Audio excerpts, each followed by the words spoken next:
You think you're being bullied by your mom, but it's all in your head, right? Mom's just teaching you how to be a proper daughter-in-law. And besides, you're so good at not playing the victim.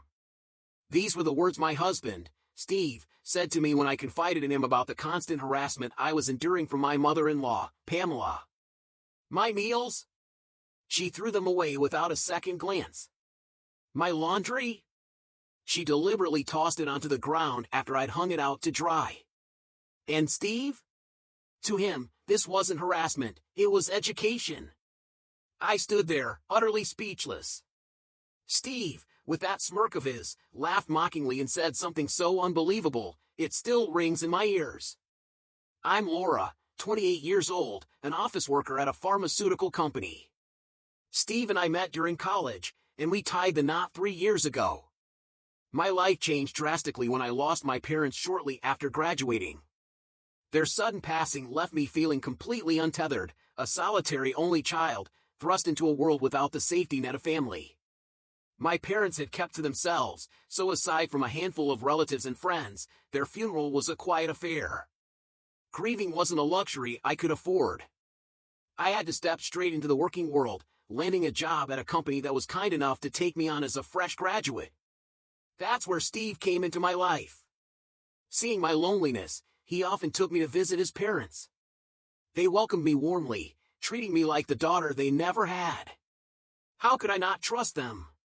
Even after our wedding, I often found myself at ease in Pamela's kitchen, savoring her cooking and feeling a part of their family. When the time came to plan for children, I shared my concerns with Steve. With my parents gone, I worried about how we'd manage without support. Pam will take care of it, he assured me, and I believed him. So, when the suggestion to move in with his parents came up, it seemed like the natural choice. At first, things were fine. Steve, Pamela, and I lived together while my father-in-law was away for work. But as the years passed and I struggled to conceive, Pamela's once warm demeanor grew cold and cutting. Laura, she'd snap, how many times do I have to tell you? You're the youngest in this house. That means you do the housework. Weekends became her domain of demands, laundry, cleaning, and every chore imaginable. I complied, hoping to ease the tension, but Pamela's disdain only grew. She'd toss my clean clothes into the dirt or purposefully re-dirty dishes I'd just washed. And the nagging, it was relentless. I became the target of her frustration over the lack of grandchildren, her jabs piercing deeper with each passing day. I turned to Steve for solace, recounting Pamela's cruelty in desperate hope that he'd understand. But his response? Always the same, you're overthinking it. He dismissed me with a casual wave, his disbelief fueling Pamela's boldness. With Steve as her unwitting, or unwilling, ally, her harassment escalated. What once was done in secret now unfolded brazenly in his presence. Her insults turned to outright ridicule, and I began to feel the walls of my world closing in. When I finally became pregnant, I thought things might improve. But as the joy of morning sickness gave way to a more stable phase, my heart remained heavy. Instead of celebrating, Pamela and Steve joined forces, belittling me at every turn. All you do is eat and sleep, they'd say. Their words felt like daggers, each one deeper than the last. I knew the stress wasn't good for the baby, but what could I do? Steve was my only lifeline, so I decided to confront him. One weekend, I found him lounging on the couch, glued to his phone. Summoning every ounce of courage, I spoke, "Steve, I need to talk to you." He barely glanced up. "What now?" "Lately, you and Pamela have been cruel to me. When she harasses me, you just ignore it. Can't you see what it's doing to me?" His reaction was as cold as it was crushing. "You're overreacting.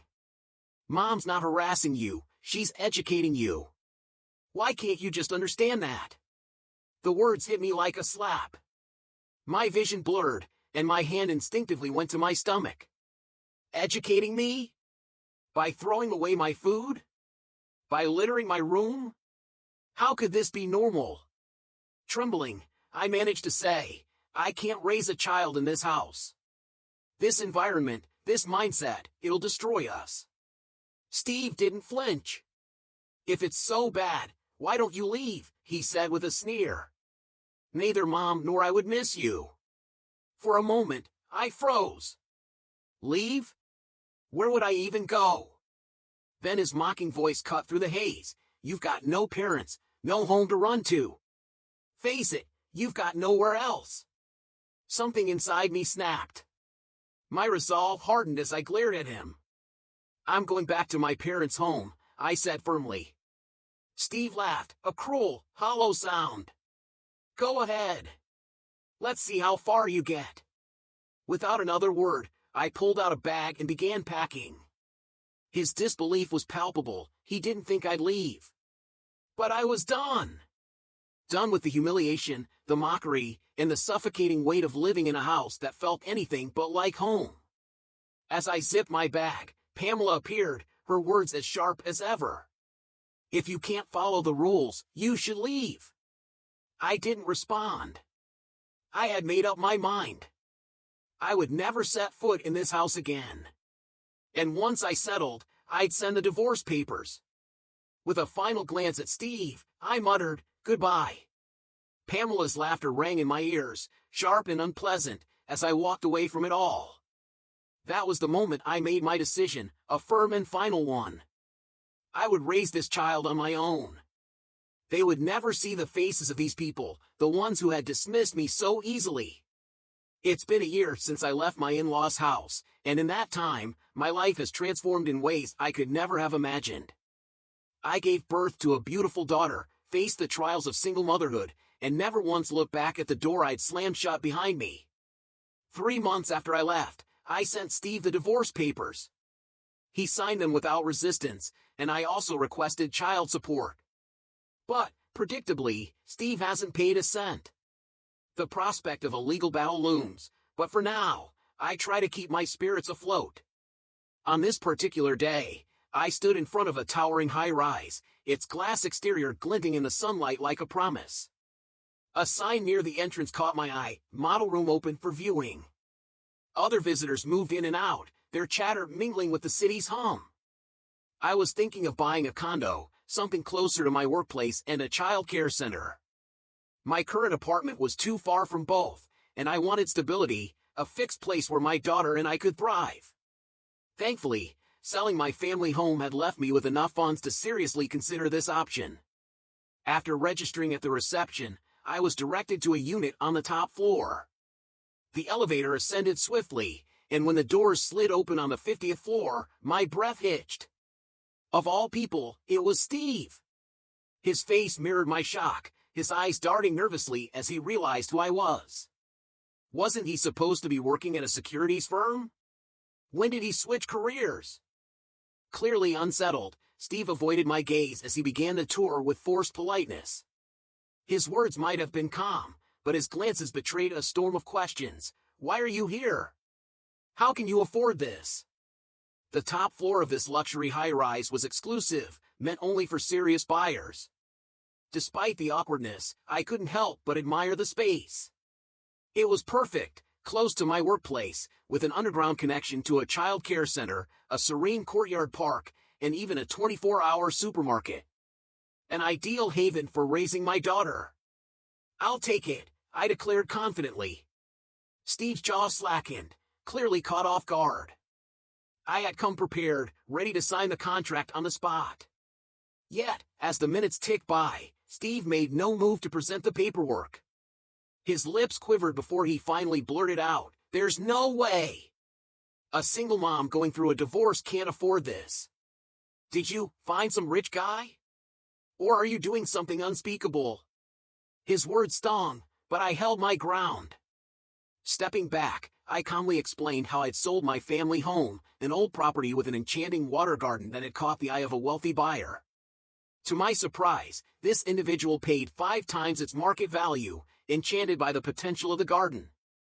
That windfall had allowed me to live comfortably while focusing on my daughter. Hearing my story, Steve's demeanor shifted. His eyes sparkled with what seemed like newfound hope, and he reached out with a smirk. "I'm sorry about everything. Can we start over?"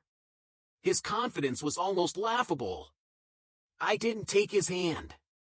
I don't need you to live a good life. I can raise my child just fine without someone who looks down on me. The anger that darkened his face was immediate. You're refusing me? A woman being rich is just wrong.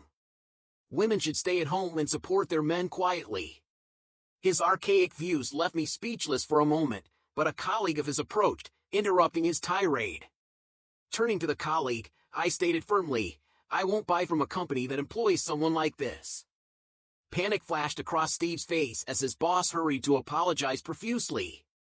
Steve, too, stammered an apology, but it was far too late. Do you really think I'd make a deal that benefits you after everything you said? I asked coldly. Leaving them in stunned silence, I exited the building without a backward glance. Later, I heard from Pamela that Steve's behavior had repercussions. He lost not just a sale, but also his position, and spiraled into a life of gambling and bitterness. Pamela even approached me once, pleading, please come back and remarry him. Her desperation only solidified my resolve. Why don't you leave if it's so bad? I replied curtly. Now, I live in a beautiful apartment in another building, balancing work and motherhood with ease. My daughter thrives, and so do I. The money from selling my family home gave me a head start, but returning to work and earning a promotion brought fulfillment that money never could. My life is my own, and every day, I choose to move forward.